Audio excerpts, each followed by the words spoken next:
drama is the story of Chitrangada, the warrior princess from the Mahabharata. It's the story of her love towards Arjun. It's the story of passion. It's the story of her finding her own identity. Let's experience Chitrangada together today, the 5th of May at Bal Gandharva Rang Mandir, Bandra, Mumbai. And remember, there are 2 shows. Chitrangada fever has caught on.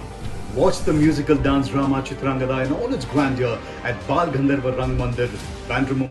Tamil Bigg Boss show உலகம் முழுக்க 2 கோடி பேர் பார்த்துட்டு இருக்காங்க. So இந்த 2 கோடி பேருக்கும் ரொம்பவும் பரிச்சயமான குரல் அப்படின்னா அது பிக் பாஸ் வாய்ஸ் தான். அண்ட் நம்ம கண்டஸ்டன்டோட சிரிப்பு, அழுகை, கோவம்னு எல்லா எமோஷனல்களையும் கூட இருந்து வழி நடத்தி கடைசி வரைக்கும் மோட்டிவேஷன்ஸ் கொடுக்கக்கூடிய ஒரு கம்பீரமான குரலுக்கு சொந்தக்காரர் தான் இவரு. பிக் பாஸ் ஒவ்வொரு சீசனும் 106 நாட்கள் நடக்கும். சோ இந்த 106 நாட்களும் இவர் 24/7 பிக் பாஸ் செட்ல தான் இருப்பாரு. தனிப்பட்ட முறையில இவர் எங்கேயும் வெளியே போக மாட்டார். ஏன்னா வீட்டுக்குள்ள இருக்கிற கண்டஸ்டன்ட் எப்ப பஞ்சாயத்து பண்ணுவாங்க, எப்ப குடைச்சல் கொடுப்பாங்க அப்படிங்கிறது யாருக்கும் தெரியாது. சோ இந்த மாதிரி இக்கட்டான சிச்சுவேஷன்ஸ்ல அவங்க கூட கம்யூனிகேட் பண்றதும் இவர் தான், அவங்கள கண்ட்ரோல் பண்றதும் இவர் மட்டும் தான். சோ அதுக்கான முழு உரிமையும் விஜய் டிவி இவருக்கு கொடுக்கப்பட்டிருக்கு. தமிழ் பிக் பாஸ் 8 சீசனுக்கும் இவர் வாய்ஸ் கொடுத்திருக்காரு. சோ இவரோட வாய்ஸுக்குன்னு ஒரு தனி ரசிகர் பட்டாளமே இருக்கு. ஆனா நான் தான் பிக் பாஸ் அப்படின்னு சொல்லி எந்த இடத்துலயும் பதிவு பண்ணது கிடையாது, சுய விளம்பரம் தேர்ந்தது கிடையாது. சோ அந்த அளவுக்கு ரொம்ப எளிமையான மனிதர்.